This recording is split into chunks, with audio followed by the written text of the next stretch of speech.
Poil et l'air, Nikos Aliagas. Bonjour Charlize. Hi. Bonjour. Fast and Furious, 8e édition, et vous jouez une méchante très intelligente, très connectée, et qui n'a peur de rien, qui va changer l'équilibre de cette bande qui commençait à trouver une certaine harmonie. Yeah. Oui. Yeah. Donc vous avez accepté tout de suite. Did you accept directly the character and playing this? I was ironically Alors, doing c'est another ironique, film mais j'étais for en train de tourner un autre Universal film with Seth pour Universal avec Seth MacFarlane. Some of the guys from Universal came out to the set. Et des gens d'Universal sont venus me voir et m'ont dit est-ce que tu envisagerais de faire partie de la franchise Fast and Furious? J'ai dit oui, j'aime beaucoup cette franchise. Je la trouve très amusante et oui, si j'y ai un rôle, j'aimerais jouer dedans. À l'origine, ils voulaient que ce personnage soit dans le 7e opus, mais ça ne fonctionnait pas à l'époque et puis je n'étais pas disponible. Donc ils sont revenus vers moi pour le 8e opus. Ils m'ont dit est-ce que tu es toujours intéressé? Et on en a parlé, du personnage, de ce qu'il souhaitait en faire. Et plus on en parlait, et plus ça me plaisait. Est-ce que vous avez été accepté facilement par le reste de la bande qui se connaît depuis le début et qui ont construit une histoire? Comment on arrive dans une équipe pour jouer un nouveau personnage? Effectivement, c'est toujours un peu stressant d'être le petit nouveau, surtout quand on joue un méchant complètement psychotique. Ce n'est pas forcément très chaleureux. Mais cette distribution, au cours de ces dernières années, il y a eu tellement de nouveaux acteurs qui sont très bons. Et donc, tout le monde est très bien accueilli. Tout le monde se sent soutenu. Et c'est ce qu'ils ont fait avec moi. En même temps, ça valait la peine parce que le 8e opus a été tourné à Cuba. C'est le premier tournage d'un film, d'une production hollywoodienne à Cuba, après la normalisation des relations avec les États-Unis. Ça devait être une vibration particulière, j'imagine, pour vous d'arriver sur l'île?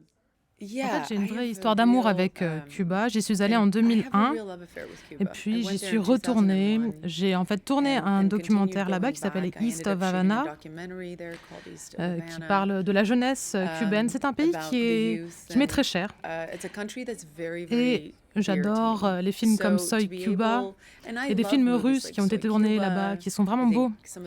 Mais faire partie de la première grosse production depuis l'embargo, c'est quelque chose de fascinant. J'étais là pendant une journée et demie, 2 jours, et les habitants ont adoré notre présence. Il y avait une vraie énergie, une chaleur.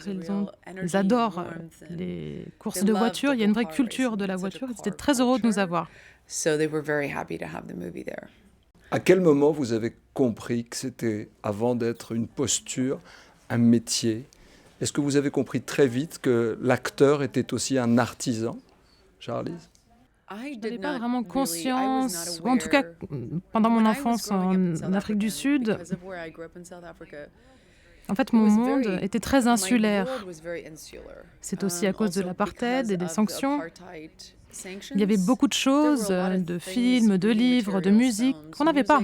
J'ai grandi dans un pays où il n'y avait pas beaucoup de ces films. Et quand j'étais adolescente, je regardais Orange Mécanique de Kubrick et d'autres films de ce style. À 16 ans, quand j'ai quitté l'Afrique du Sud, je suis tombée amoureuse des films. Je ne savais pas encore que je voulais être actrice, mais j'ai dévoré tous les films que je n'avais pas vus auparavant en Afrique du Sud.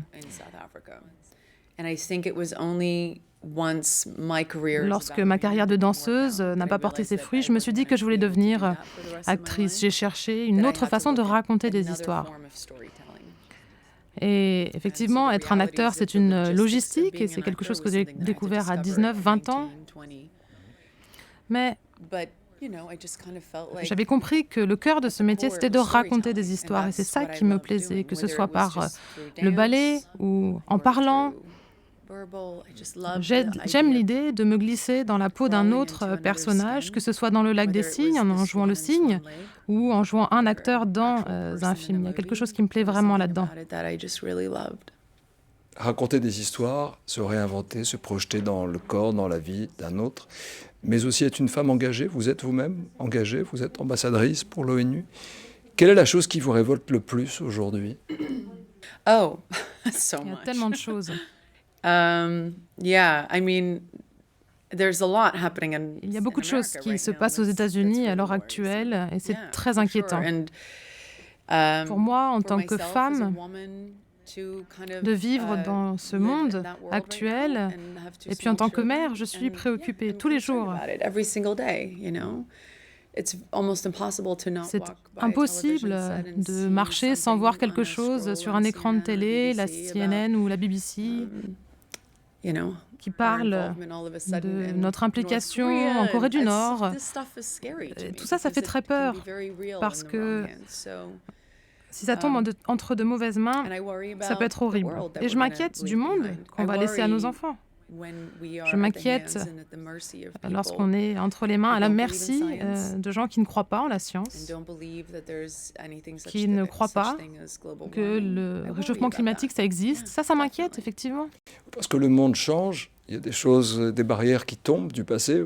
On a parlé de Cuba tout à l'heure, vous avez tourné à Cuba, c'était impensable il y a encore quelques années.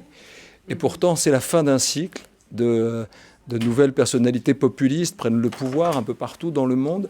Ça aussi, ça vous inquiète? On a un rôle à jouer quand on est une artiste comme vous, après toute cette reconnaissance et toute cette carrière. On devient aussi une référence pour les citoyens du monde? C'est beaucoup de choses à assimiler. That's a big thing to bite off. No, I'm not trying to be a Je n'essaye pas d'être un homme ou une femme d'État. Ce que j'aime, c'est mon travail, c'est de raconter des histoires. Mais si je laisse mon travail de côté en tant qu'être humain qui prend sa place dans le monde, je suis également mère, j'ai 2 petits-enfants. Naturellement, effectivement, je souhaite savoir ce qu'il se passe dans le monde. Et même avant d'avoir des enfants, d'ailleurs, j'ai toujours été intéressée par ce qui se passe et intéressée par les injustices, donner une voix à ceux qui n'ont pas de voix. Je me préoccupais des animaux, de l'épidémie, de VIH-Sida. C'est quelque chose auquel je me suis consacrée depuis le début des années 90. Pour moi, c'est impossible d'être sur le tapis rouge et de prendre des photos et puis de rentrer chez moi et de fermer les yeux et m'endormir. Non, c'est pas le genre de personne que je suis. Je suis préoccupée de ce qu'il se passe dans le monde. Et même si je n'étais pas une célébrité, une actrice, je serais quand même impliquée au sein de ma communauté pour faire bouger les choses. À l'heure actuelle, aux États-Unis, je me battrais pour le planning familial, pour faire en sorte que le droit à l'avortement ne soit pas remis en question, par exemple. Pour être sûr que notre Sénat et notre Parlement soient respectés. Et puis prendre soin des Américains. Effectivement, il faudrait avoir une lobotomie pour ne pas s'intéresser à ce genre de choses. Et je suis toujours très surprise quand les gens disent « ça ne m'intéresse pas ».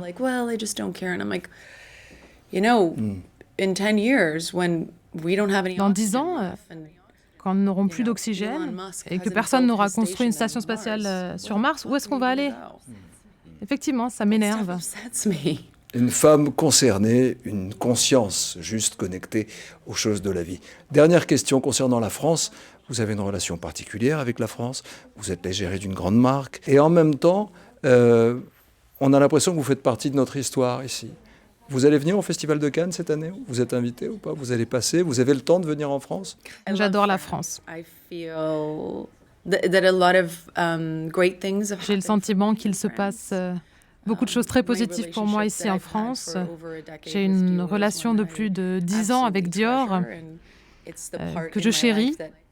C'est une partie de ma vie que j'adore. Je suis devenue femme parisienne. J'ai adopté la femme parisienne, mais ne le dites à personne. Et avec beaucoup d'admiration d'ailleurs.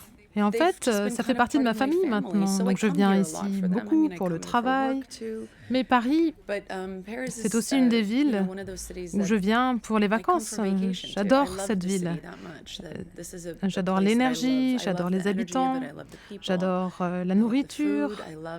J'aime marcher dans les rues, y faire du vélo.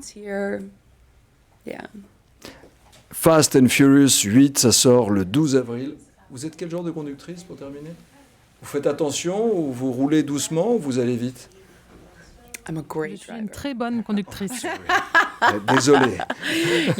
Encore un mythe qu'il faut laisser tomber, les femmes qui seraient de mauvaises conductrices. Merci Charlize, merci beaucoup. De quoi j'ai l'air? Nikos Aliagas.